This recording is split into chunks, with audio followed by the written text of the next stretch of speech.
Hey everyone, आपके गुरु भैया हर बार बोलते हैं कि आई होप आप सभी का प्रिपरेशन अच्छा चल रहा होगा।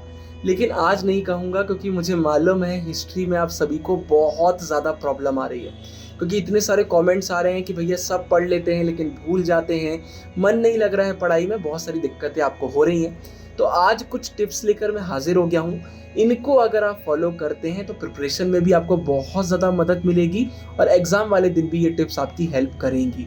और आखिरी में ये भी बताऊंगा कि अगर आप एक ऐसे बच्चे हैं जिसका सच में अभी तक कुछ भी नहीं हुआ है, मतलब आपने एनसीईआरटी ढंग से अभी तक नहीं पढ़ी है, तो आप क्या कर सकते हैं। तो इस वीडियो को पूरा अच्छे से देखिएगा। अभी 1-2 दिनों से मेरी तबीयत थोड़ी ज़्यादा खराब हो गई थी, इसलिए मैं वीडियो बना नहीं पाया, बट आज बेटर फील कर रहा हूँ तो मैं आपको बता रहा हूँ। सबसे पहले टाइमलाइंस की अगर हम बात करते हैं तो बोर्ड एग्जाम के लिए बिल्कुल भी वो इंपॉर्टेंट नहीं होती हैं।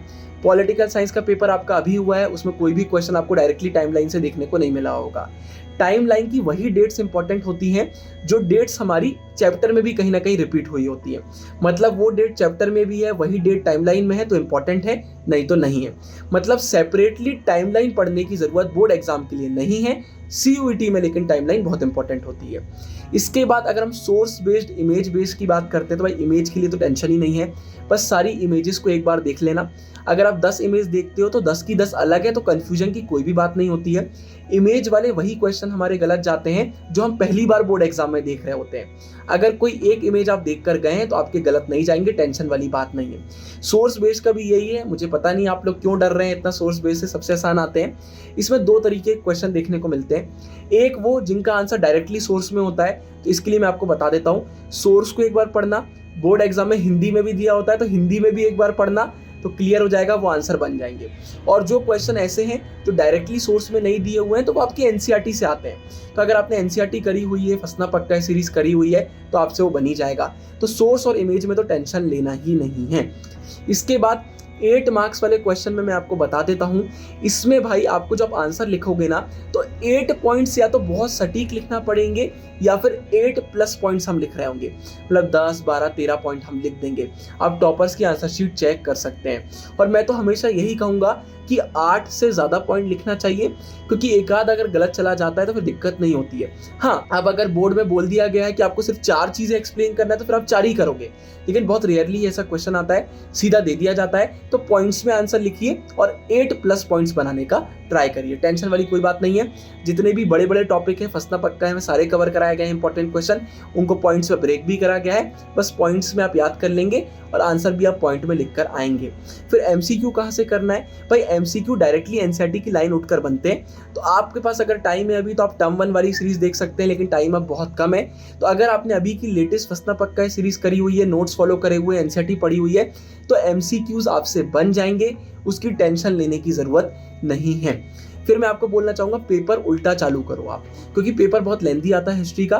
तो पहले 8 मार्क्स वाले क्वेश्चन कर लेना, फिर बाकी करना। मैं आपको यही बोलूंगा, लेकिन अगर आपकी स्पीड वगैरह बहुत तेज है, पेपर आसान आ जाता है, तो सीधा भी आप चालू कर सकते हैं। और फिर रिपीट करूंगा, एमसीक्यू की टेंशन लेने की जरूरत नहीं है, पूरे एनसीईआरटी से आते हैं। और हमारी चैनल पर जितनी भी वीडियोस आती है वो एनसीईआरटी बेस्ड होती हैं, तो उनको अगर आपने फॉलो करा हुआ है तो एमसीक्यूज आपसे बन जाएंगे। फिर एक चीज याद रखना है, हिस्ट्री में बहुत सारे बच्चे गलती करते हैं। वो सोचते हैं कि 8 मार्क्स वाले क्वेश्चन में सब हेडिंग दे देते हैं, फ्लो चार्ट बना देते हैं, और ये बहुत अच्छी चीज है। लेकिन गलती वो ये कर देते हैं कि फ्लो में फ्लो चार्ट तो बना देते हैं, लेकिन 3 पॉइंट लिखने का चौथा पॉइंट ही याद नहीं हो रहा है। तो ये गलती मत करना। फ्लो चार्ट बना रहे हो या फिर सब हेडिंग दे रहे हो लॉन्ग आंसर में, तो पहले दिमाग में पूरा सोच लेना, क्योंकि अगर आपने आधों को सब हेडिंग दे दिया और आधे पॉइंट ऐसे लिख दिए तो आपको पूरे मार्क्स नहीं मिलेंगे, वो आंसर बहुत ही बेकार लगने लगता है। तो अगर आपके दिमाग में फ्लो चार्ट नहीं आ रहा है, सब हेडिंग नहीं आ रही है, ज्यादातर 8 मार्क्स क्वेश्चन में नहीं आता है, तो यहाँ पर डायरेक्टली पॉइंट में आप आंसर लिख कर आ सकते हो। सारे टॉपर के आंसर शीट चेक कर लेना। 8 मार्क्स में बहुत रेयरली ही फ्लो चार्ट या फिर सब हेडिंग बनता है। फिर इसका याद रखना, हिस्ट्री में कई बार क्वेश्चन थोड़े से घुमा फिरा कर आ जाते हैं, तो 2 मिनट का पॉज लेना और देखना भाई ये क्वेश्चन किस चैप्टर से आया है और चैप्टर के किस टॉपिक से ये क्वेश्चन मिल रहा है। तो देखिए, टॉपिक तो वही है, अब उस टॉपिक से कितने भी वो क्वेश्चन घुमा के दे दे आंसर में, तो आपको वही टॉपिक ही लिखना पड़ेगा ना।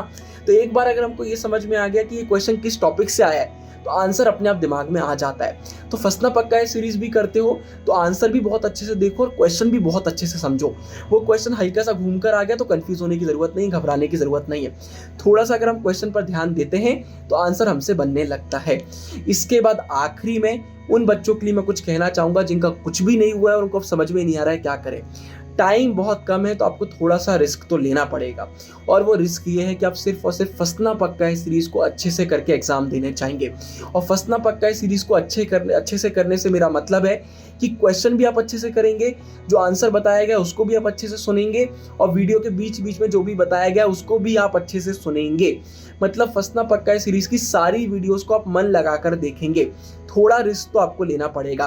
मैं ये नहीं कहूंगा कि सारे क्वेश्चन उसी से आएंगे, लेकिन बहुत सारे क्वेश्चन उसी से आएंगे। आप बहुत अच्छे मार्क्स स्कोर कर रहे होंगे। फिजिकल एजुकेशन में इंपॉर्टेंट क्वेश्चन आंसर सीरीज आई थी, सारे क्वेश्चन उसी से आए। पॉलिटिकल साइंस के पेपर की अभी मैं वीडियो नहीं बना पाया हूँ, लेकिन उसके भी बहुत सारे क्वेश्चन उसी से, मुझे टाइम नहीं मिला, मैं बीमार हो गया था। ज्योग्राफी की वीडियो बना दी, आप देख सकते हैं, प्रूफ दिया हुआ है मैंने कि फंसना पक्का है सीरीज से कितने सारे क्वेश्चन आए हुए हैं। अब देखिए यार, आपके सिर्फ 1-2 एग्जाम बचे हुए हैं और मैं नहीं चाहता हूं कि आपका कोई नुकसान हो, इसलिए मैं हमारी फंसना पक्का है सीरीज को जस्टिफाई कर रहा हूं, नहीं तो मेरी आदत ही नहीं है, हम मेहनत करके छोड़ देते हैं। क्या आपने देखा है कि YouTube पर जैसे ही बोर्ड एग्जाम आते हैं तो YouTube चैनल वाले कितनी वीडियोस अपलोड करने लग जाते हैं? उसका रीजन क्या होता है? बहुत व्यूज आते हैं, रेवेन्यू भी बढ़ जाता है, चैनल के सब्सक्राइबर भी बढ़ जाते हैं। लेकिन क्या ट्विन ब्रोस पर आपको बहुत सारी वीडियोस देखने को मिलती है? नहीं मिलती।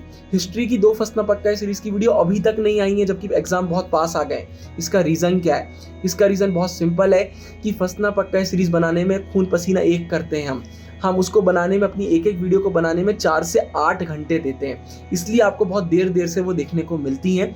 बहुत हाई रिसर्च उसमें हम करते हैं, तब जाके वो वीडियो आ पाती है, इसलिए आपको हमारे चैनल पर ज़्यादा वीडियो देखने को नहीं मिलती।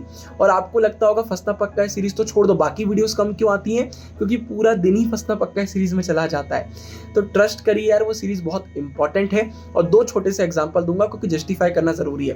पहला, पिछले साल फंसना पक्का है सीरीज ने धमाल मचा दिया था। पहली बार यूट्यूब में कोई ऐसी सीरीज थी, तो एक स्टूडेंट था, मैं उसका नाम तो नहीं लूंगा, उसने ना 50-60 कमेंट कर दिए थे। वो अब्यूसिव लैंग्वेज लिखने लग गया था और लिखने लग गया था बहुत ही बर्बाद सीरीज है, बर्बाद सीरीज है। तो मैंने एक मैसेज लिखा कि आप मुझे इंस्टाग्राम पर मैसेज करिए। उनका इंस्टाग्राम पर मैसेज आया, मैंने बोला आप अपना सेट भेजिए, और उसमें से 85% प्लस कुछ क्वेश्चन हमारी फंसना पक्का है सीरीज से थे। मैंने उनको स्क्रीनशॉट भेज दिए। उसके बाद उन्होंने मुझे क्या रिप्लाई करा, आई एम सो सॉरी, मैं फ्रस्ट्रेटेड था, इसलिए मैंने आपके उसमें हेट कमेंट कर दिया था।